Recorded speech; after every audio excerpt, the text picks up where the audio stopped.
Berdoa. Ya Tuhan Allah kami di sorga,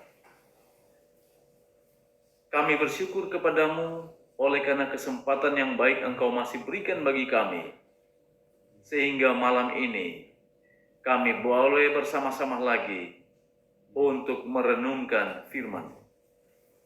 Kami sangat membutuhkan kuasa Roh Kudus untuk menguasai hati dan pikiran kami, sehingga ketika kami menikmati firman ini, kami dapat memahaminya dengan baik dan dapat mempraktekkan dalam hidup kami. Berfirmanlah untuk kami, oleh karena kami telah siap mendengarnya. Di dalam nama Yesus Kristus, kami persembahkan doa ini. Amin. Salam sejahtera untuk kita semua. Shalom.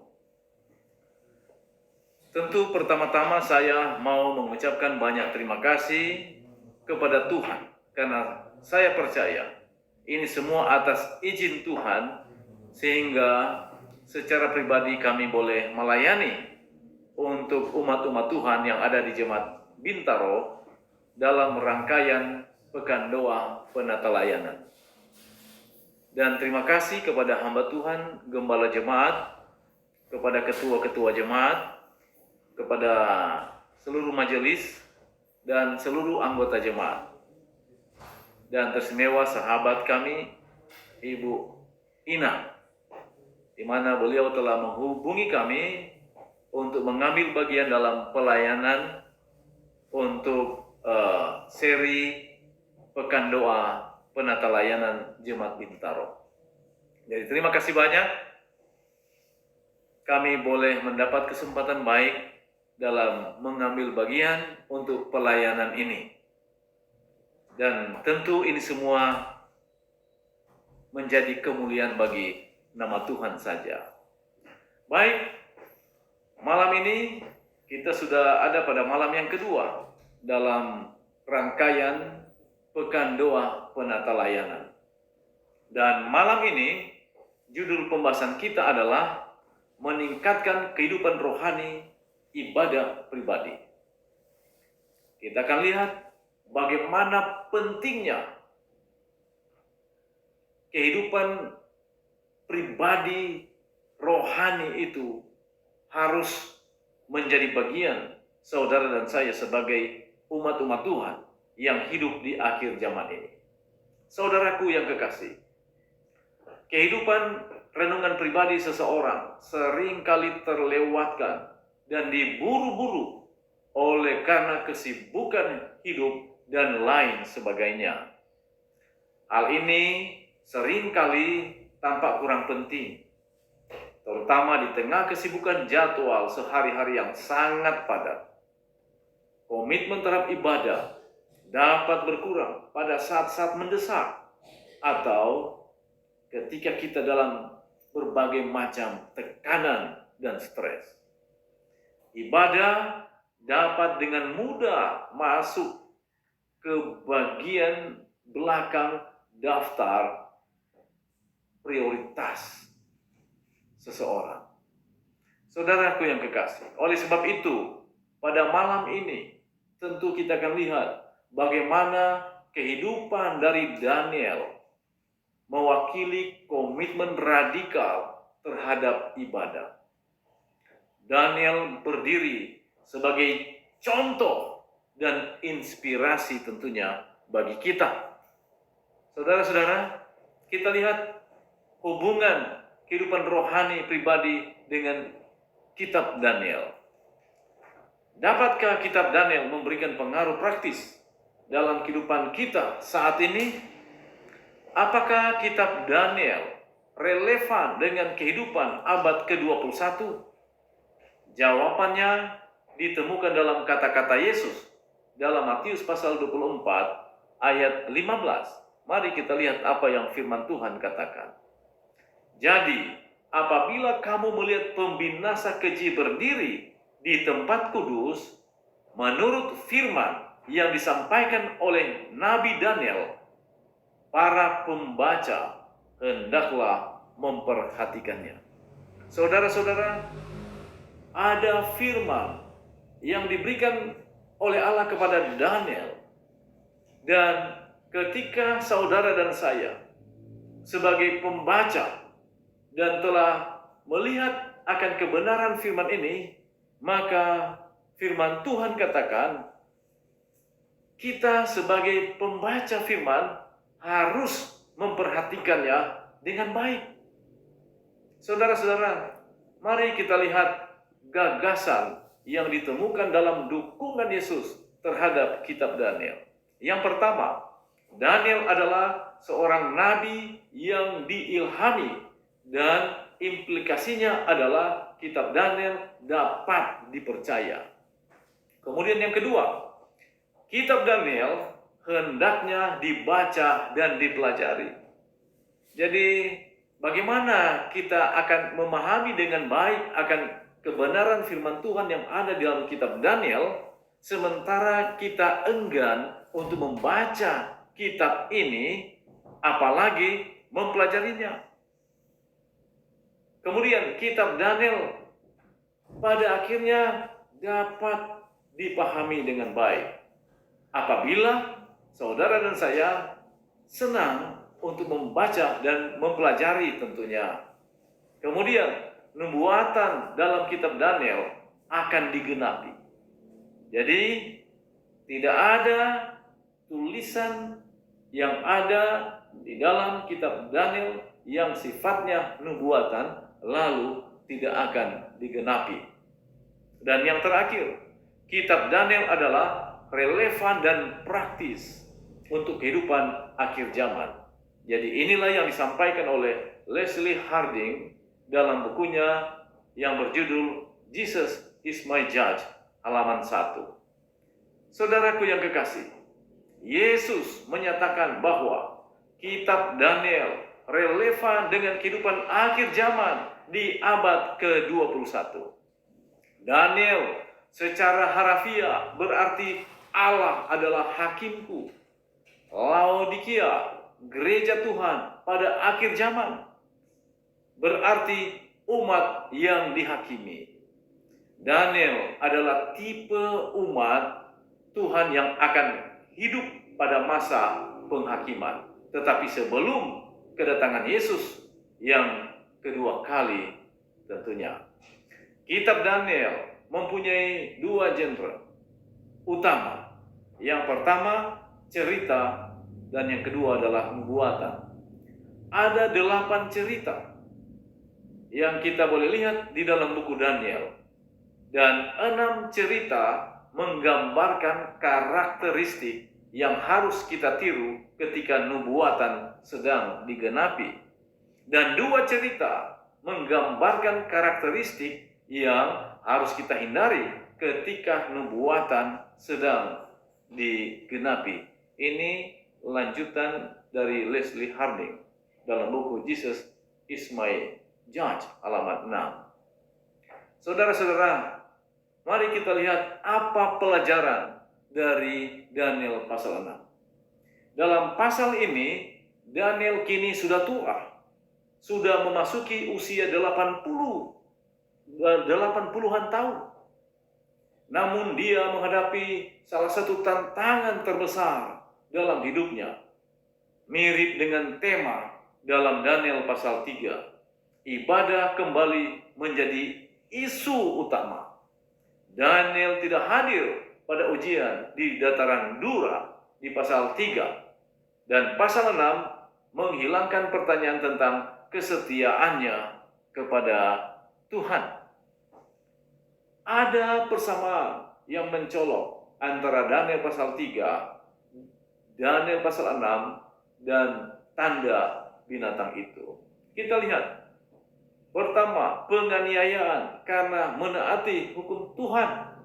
Daniel pasal 3 ayat 6. Daniel pasal 6 ayat 5. Wahyu pasal 17 ayat Wahyu pasal 12 ayat 17. Kemudian ibadah palsu. Daniel pasal 3 ayat 5. Daniel pasal 6 ayat 6 sampai 9. Wahyu pasal 13 ayat 15. Kemudian keputusan kematian karena kegagalan untuk mematuhinya. Daniel pasal 3 ayat 6, Daniel pasal 6 ayat 7, Wahyu pasal 13 ayat 17.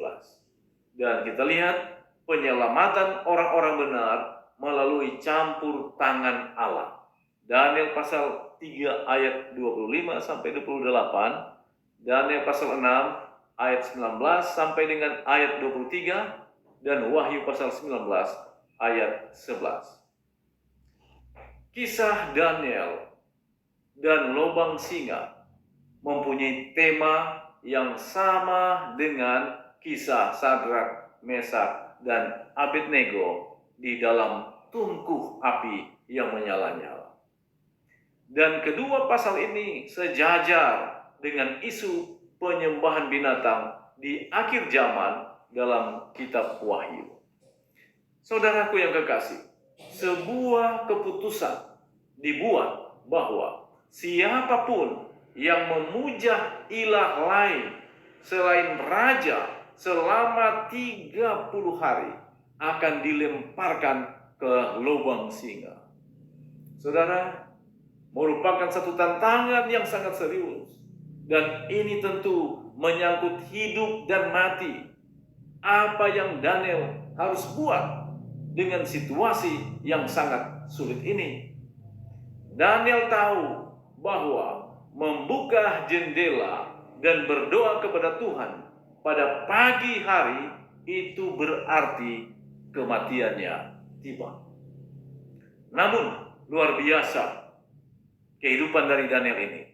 Daniel lebih memilih dia mati daripada melewatkan ibadahnya kepada Tuhan. Saudara-saudara, Nyonya White juga dia katakan dalam buku Para Nabi dan Raja halaman 315. Nyonya White katakan, mengapa Daniel harus berhenti untuk berdoa pada saat dia sangat butuh untuk berdoa?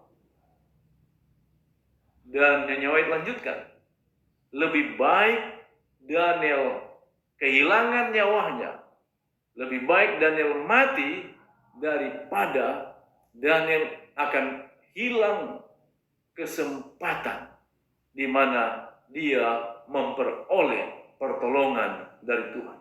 Oh, sungguh luar biasa kehidupan dari Daniel.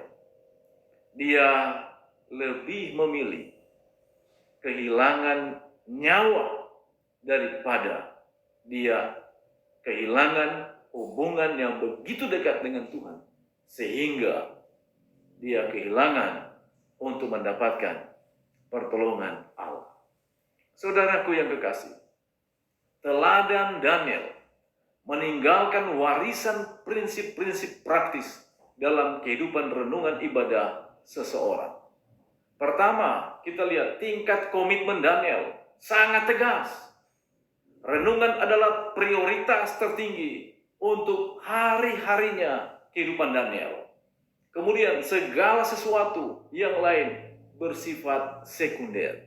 Kemudian yang kedua, kita lihat Daniel mempunyai waktu dan tempat yang khusus untuk renungan pribadi. Keteraturan ini menjadi kebiasaan dalam kehidupannya sehari-hari. Bukankah hal ini juga saudara dan saya sebagai umat-umat Tuhan yang hidup di akhir zaman ini dapat melakukan hal yang sama sebagaimana juga Daniel telah melakukannya? Kehidupan renungan rohani Daniel menjadi landasan warisan kesetiaannya. Hal yang sama juga berlaku bagi umat Tuhan yang hidup di akhir zaman ini. Kehidupan pribadi rohani umat Tuhan di akhir zaman ini akan menjadi suatu kekuatan dan pegangan setiap hari bagi kesetiaan kita kepada Tuhan tentunya. Saudara-saudara, apa petunjuk praktis untuk kehidupan rohani yang boleh kita lihat bagi saudara dan saya? Yang pertama, mintalah kepada Tuhan untuk menciptakan dalam diri kita kerinduan yang lebih dalam lagi akan Allah. Kemudian yang kedua, tetapkan waktu dan tempat yang teratur untuk mengadakan renungan pribadi, sebagaimana kita telah lihat dari kehidupan Daniel tentunya. Berdoalah sebelum Anda memulai semua aktivitas. Mintalah Roh Kudus untuk membimbing kita. Kemudian berikut, pilih satu bagian kitab suci. Dan kita dapat memulai dengan buku-buku praktis seperti 1 Tesalonika atau buku Yakobus. Kemudian tulis ulang pelajaran yang kita dapat dari renungan pribadi dengan kata-kata kita sendiri di jurnal atau di kertas tentunya. Kemudian yang berikut, tanyakan kepada Tuhan, Tuhan, apa yang ingin Engkau sampaikan kepadaku melalui ayat yang saya baca saat ini? Kemudian tuliskan tanggapan doa Anda kepada Tuhan. Dan yang terakhir, pikirkan tentang ayat Alkitab itu yang kita telah baca sepanjang hari. Jadi, ketika kita baca firman Tuhan, maka di sepanjang hari itu tentunya kita harus pikirkan terus, kita renungkan firman itu. Oleh karena itulah yang akan menjadi pegangan dalam kehidupan kita. Saudara, ambil langkah sederhana. Mulailah dengan hanya beberapa menit sehari dan tingkatkan seiring dengan waktu berjalan tentunya. Jika kita melewatkan satu hari atau beberapa hari, jangan kita berkecil hati. Mulai lagi.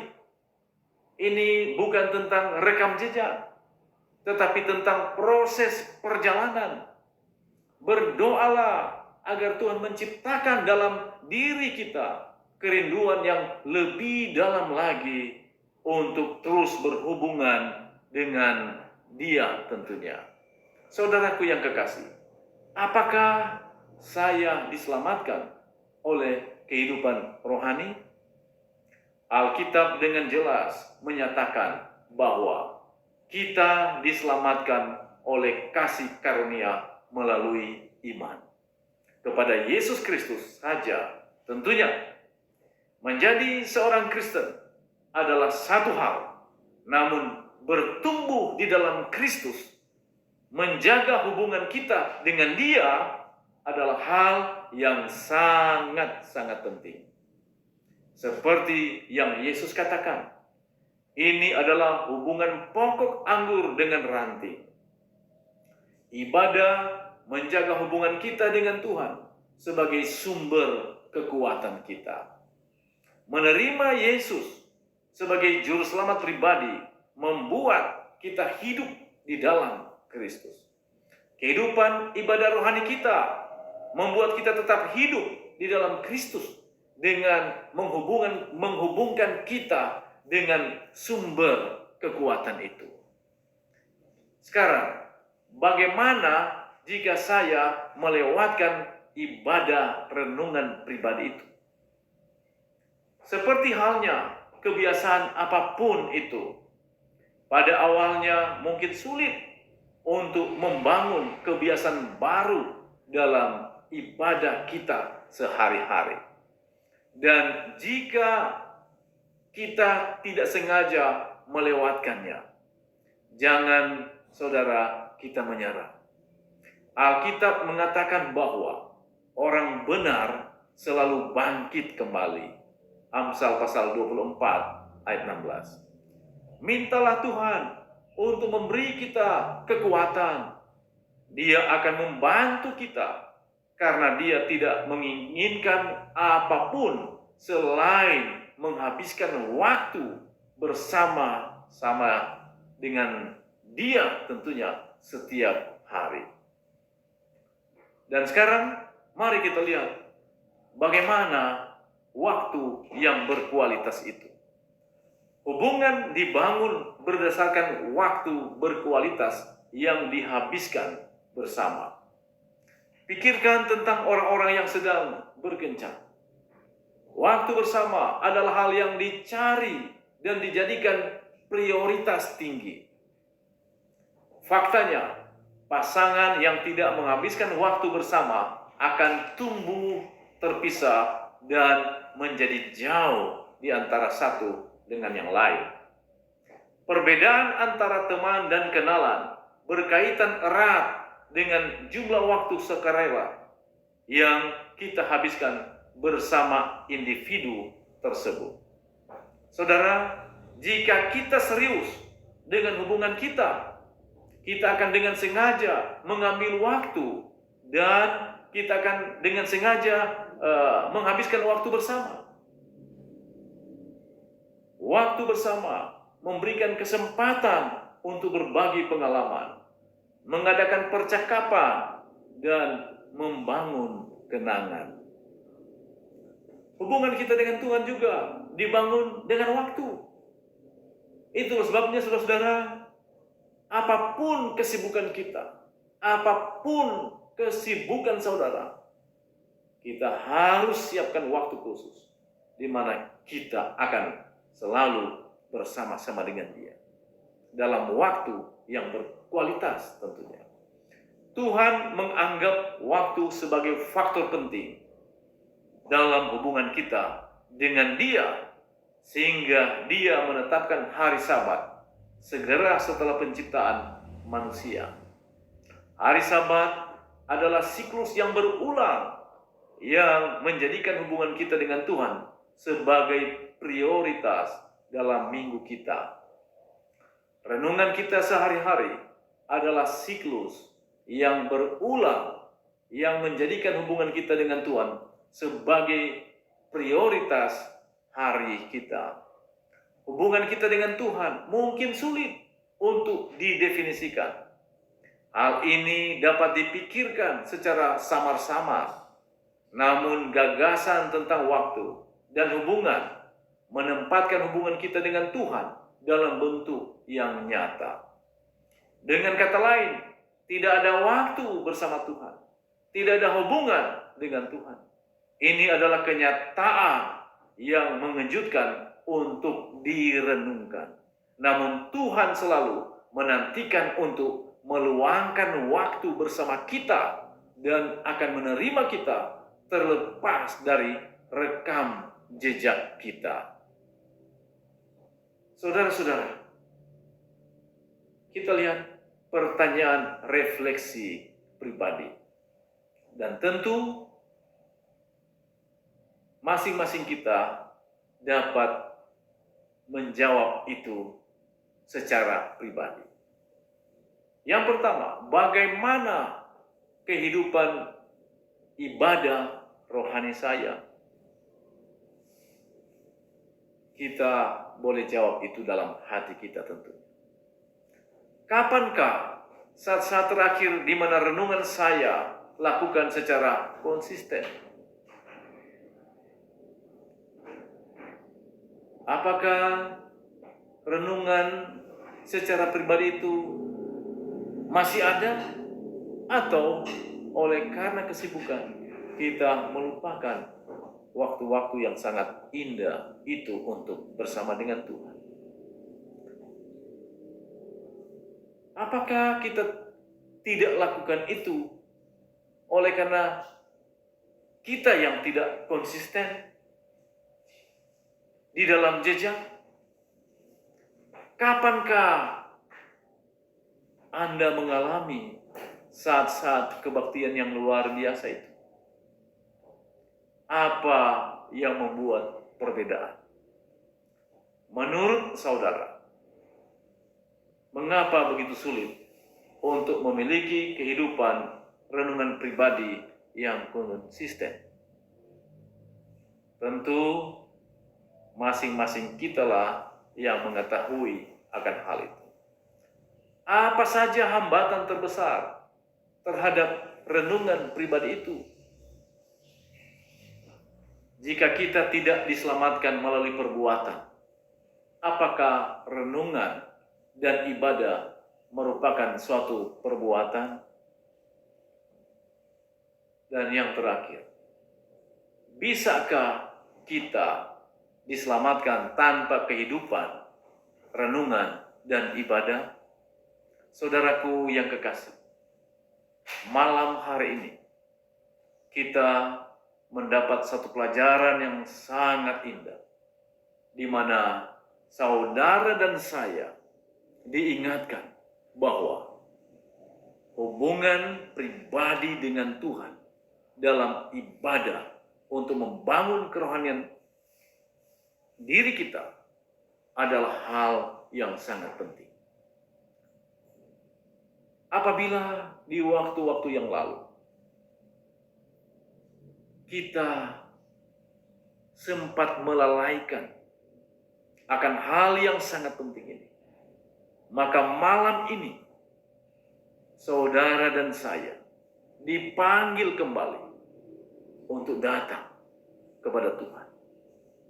Ingat, kita telah hidup di penghujung dari sejarah dunia ini.